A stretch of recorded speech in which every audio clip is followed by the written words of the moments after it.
Hello everyone. आज हम बात करें न्यूरॉन्स के बारे में। तो न्यूरॉन्स में हम बात करें न्यूरॉन्स के टाइप्स और उसका स्ट्रक्चर, उसके पार्ट्स, उसका क्लासिफिकेशन, उसकी कवरिंग, साइनैप्स क्या होता है, रिफ्लेक्स आर्च क्या होते हैं और किस तरह के न्यूरॉन्स होते हैं। आइए बात करते हैं।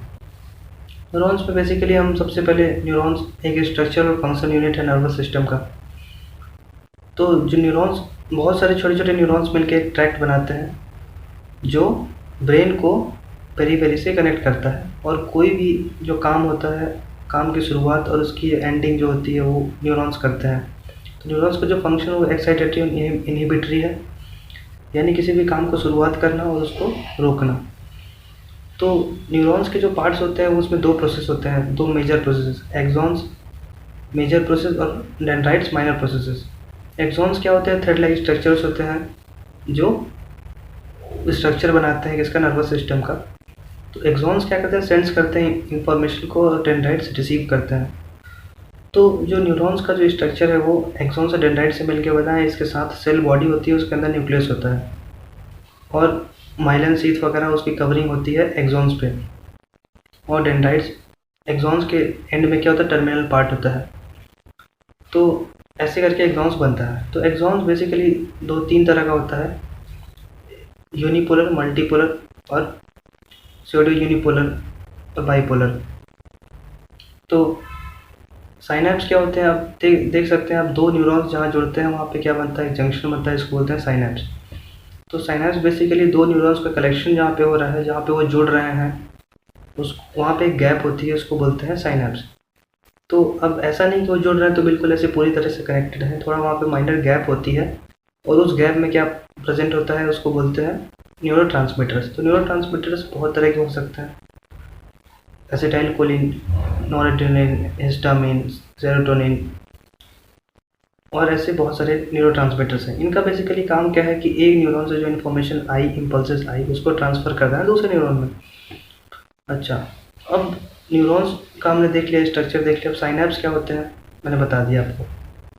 साइनैप्स यानी कलेक्शन ऑफ दो न्यूरॉन्स, यानी दो न्यूरॉन्स का जहाँ जंक्शन है उसको बोलते हैं साइनैप्स।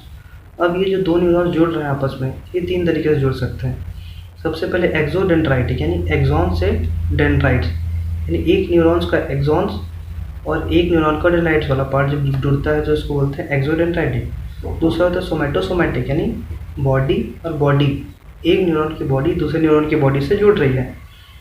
तीसरा ये जुड़ते हैं डेंड्रोसोमैटिक, यानी डेंड्राइट्स का सोमा, यानी बॉडी, न्यूरॉन की बॉडी से जुड़ना।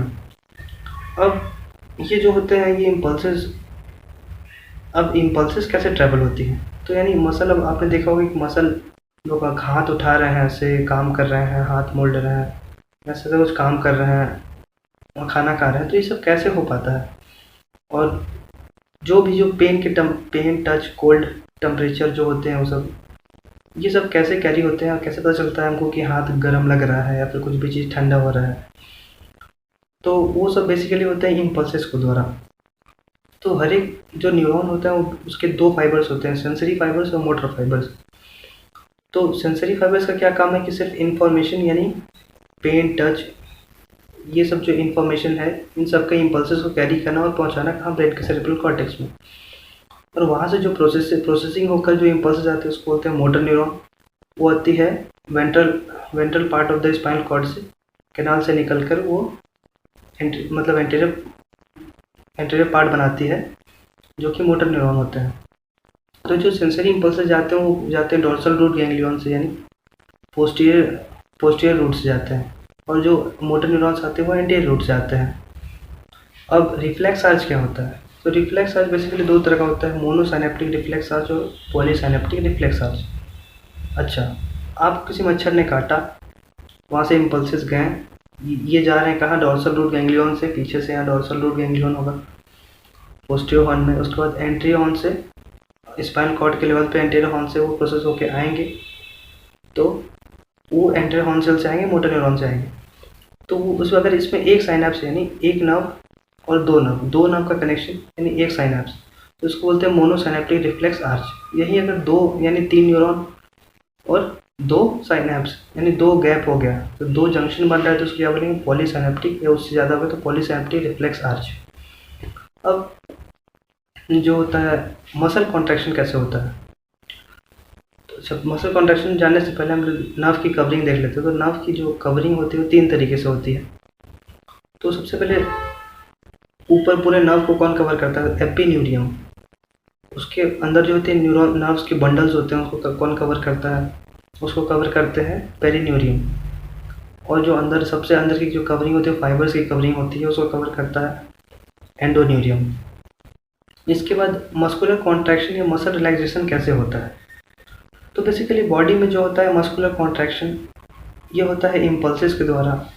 और देखिए अब एक मसल बनता है प्रोटीन से, उसमें 2 तरह के प्रोटीन होते हैं, एक्टिन और मायोसिन प्रोटीन। तो एक्टिन जो होता है वो लाइट होता है और जो मायोसिन होता है वो डेंस होता है, डेंस और थिक होता है। तो ये बेसिकली जो मस्कुलर कॉन्ट्रैक्शन है वो एक थ्योरी पे बेस्ड है, इसमें स्लाइडिंग फिलामेंट थ्योरी इसको बोला जाता है। तो इसमें बेसिकली एक्टिन जो प्रोटीन है वो स्लाइड करता है मायोसिन के ऊपर और सार्कोमियस में स्पेस बना देता है, और उसके बाद बहुत सारे मेटाबॉलिक चेंजेस और केमिकल रिएक्शंस होते हैं मसल के अंदर, और फिर मसल जाके कॉन्ट्रैक्ट हो पाती है। तो यही है एक मोटा मोटी, आप देख सकते हैं ऐसे ही मस्कुलर कॉन्ट्रैक्शन होता है। अब ये यहाँ पे नर्वस सिस्टम मैंने ख़त्म कर दिया और आगे दूसरे वीडियो में मिलते हैं, नेक्स्ट वीडियो में। तब तक के लिए धन्यवाद।